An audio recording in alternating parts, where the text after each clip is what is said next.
And it was before its time, and it has its, you can play Word Up any place, anywhere, and someone is going to be grooving and bobbing their head and the whole thing. But, and our sound as well, was unique. I haven't heard another one like it, and we probably won't hear another one like it in the future. It was that significant for us. Do you? Yes, absolutely. It's funny because the label here in the States just did not believe that it was going to do nothing. You know what I mean? And until David said, that's a hit, then all of a sudden, oh yeah, the Larry Tate, It was a Larry Tate moment. We make reference to Larry Tate on Bewitched, the series, the advertising agency. The guy says, well, I don't like that. The guy says, I like it. Oh yeah, I love it. Kind of thing. But it was revolutionary, I think, and a lot of the fans that come to see us, that's the first exposure that they have to Cameo. A lot of crossover fans, We've been doing music 10 years prior to that and had pretty much, successful, been pretty successful. Yes, yeah. And, but Word Up was revolutionary in that the sounds that we employed in the song were very different at the time. We had many big stars reference the snare sounds and the guitar sounds and the drum sounds and everything that was so different about a black group coming out with that kind of stuff, sounds at the time. So we kind of knew we had something, and you never know how big it's going to get, but it was a turning point in our careers. And sure. People aren't even aware that that's not an actual snare. We created that at Quadrasonic Studio. We took a microphone and put it in the fire escape, the staircase, which was all cement, and then I got 6 or 7 of us all together, and we clapped. And so we processed that in the studio, and that created a snare that you've heard on NFL Sunday, a bunch of songs, all kinds of, a bunch of, of course we recognize it immediately, okay, but you don't have to actually use a snare to have a snare sound, and the same goes with other sounds as well. Well, excellent. We've got some people tuning in and asking their questions. Some people have asked about a story I'm sure you've told a million times. What is the deal with the red codpiece? If you don't mind addressing that for a moment.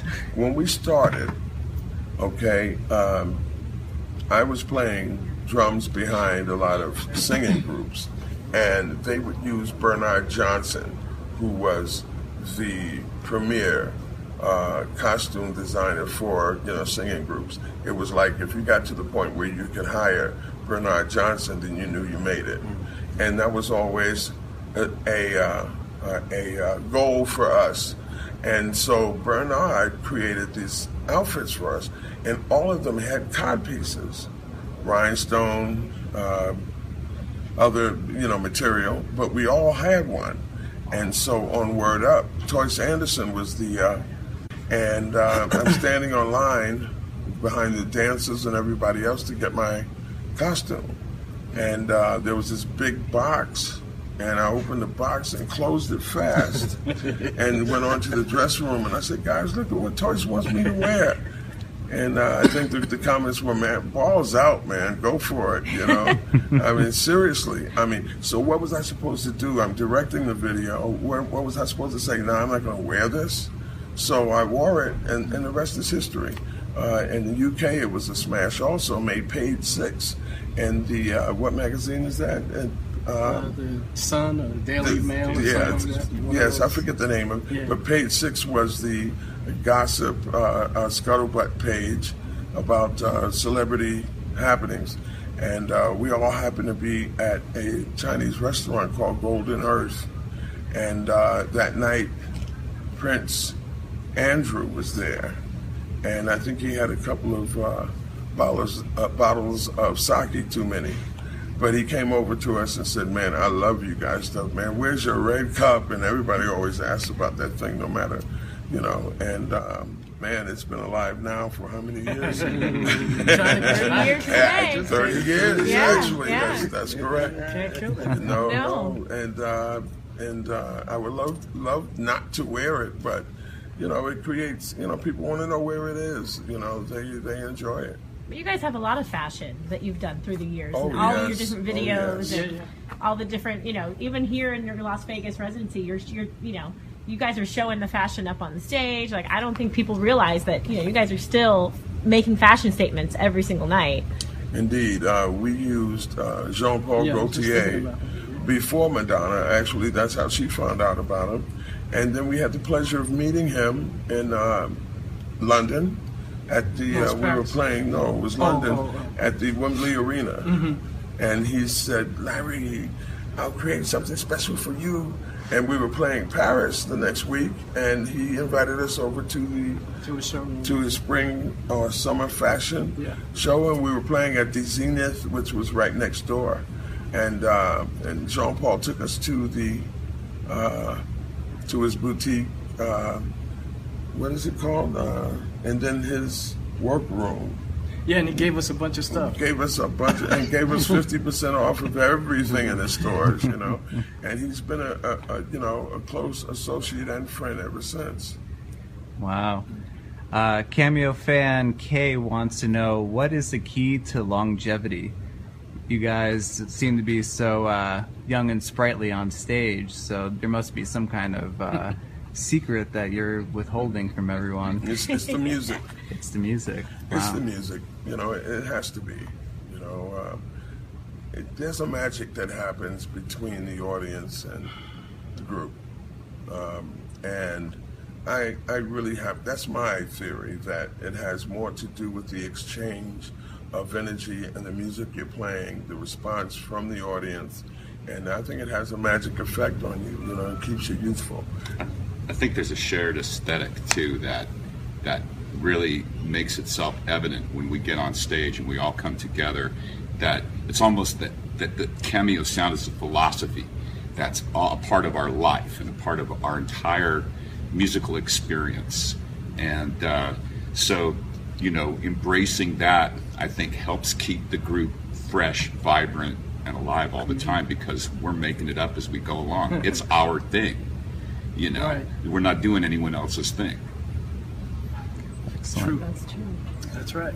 It's love, you know. Yeah, when you're doing You gotta what you love love. what you do. I mean, that's that. Yes. I mean, it's the same thing if you were in a regular, you know, businessman or whatever you did for a living. If you loved it, then you would be enthusiastic. You would look forward to it every day. It's not You work. know, it would be Right. it's not something you dread going to, or no, it's we just happen to be musicians. And the fact that all these elements come together, I think, makes the overall effect very unique and one of a kind when you bring the elements of rock, jazz, funk, R&B, all classical. All of it is kind of mixed up in this Cameo stew. We're not beholden to any one particular style. Right. We can branch off and do whatever it is that we feel in the moment.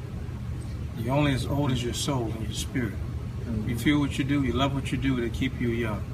To keep you breathing, keep you alive, keep your energy up. That's And right. That's just about it's not about the numbers of the age. It's about the feeling of the spirit and the soul.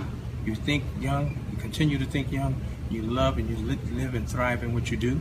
And with love and adoration for the gift of what you do, you'll stay young. And that's what we do as musicians and creative people. Our creativity keeps us young. And it feeds our spirit to stay young. So we don't age. So that's it.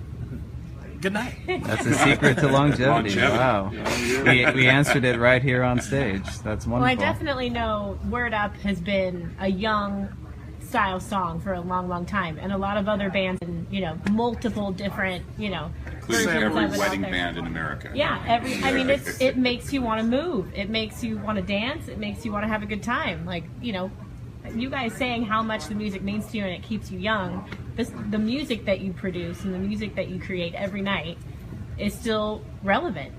You know, everyone's, you know, funk is alive. Like, it's, you know, it's something that you feel when you hear it. So That's right. It's nice to have you guys performing, you know, Thursday all the way through Sunday, pretty much every week here in Las Vegas. Yeah, so if anybody's out there checking this out and you happen to be in Las Vegas, Don't miss it. come see Yeah. us. All right. Cameo fan Ryan wants to know, how would you define the essence of cameosis? And how did Well, I you think fit it in Jeff everyday life? just described it quite well. I think so. Yeah. too. So that is cameosis Yeah. right there. That's right. Indeed. All right. Let's see. What It's a other questions lifestyle. do we have? Rial has a comment. So glad you're all committed to this residency at the Westgate. That's very nice. Ricky, hey guys, how has George Clinton and P-Funk affected y'all? Oh, man. Well, you know, we all we've been listening to George Clinton, you know, from, you know, older adolescence on, and George did a lot of interesting things. And it's impossible not to be affected by music that you hear throughout your formative years.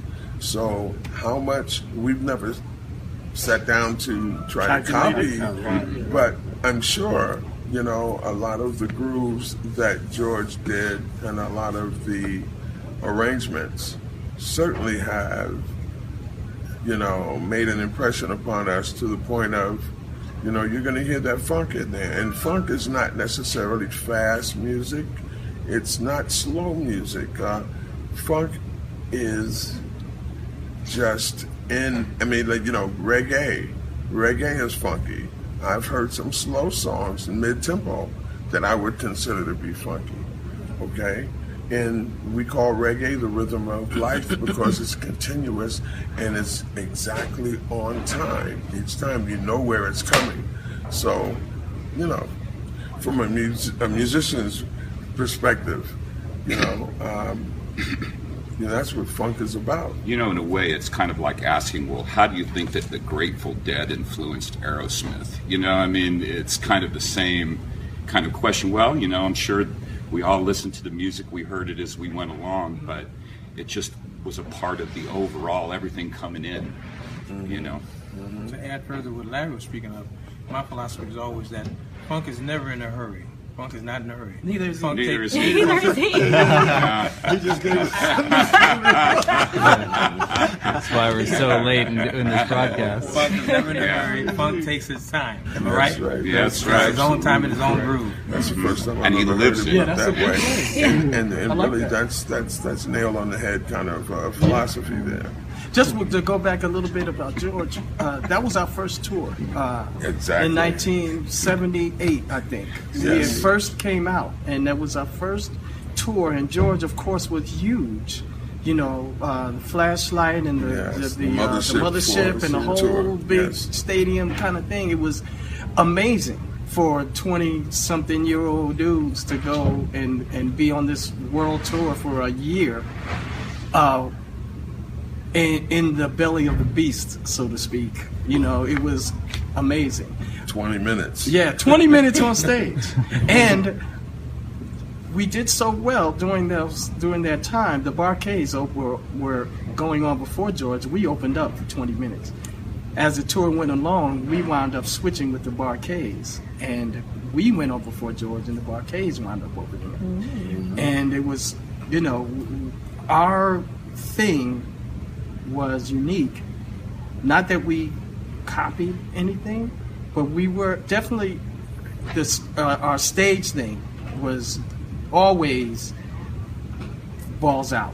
You know, we were always that way, and I guess that translated. And if for any reason, if we related to George in any kind of way, it was the way that stage thing, just everything happening. You know, you didn't know. You look over here, you see somebody doing something. Over here, you see another thing. Your eyes were always like this. You were entertainment. You know, that's where it was. If we, you know, irrespective of the music, you know, that was a other thing. Interesting. So that was part one. That's the end of part one of the interview with Cameo, which was done on the 27th of May 2016, and it was done at the Westgate Centre in Las Vegas, and it featured all the members of the band. So next week, stay tuned, because I'll make sure I'll play again for you, or part 2. Okay, hopefully you enjoyed the interview. Give us your views on it. Okay.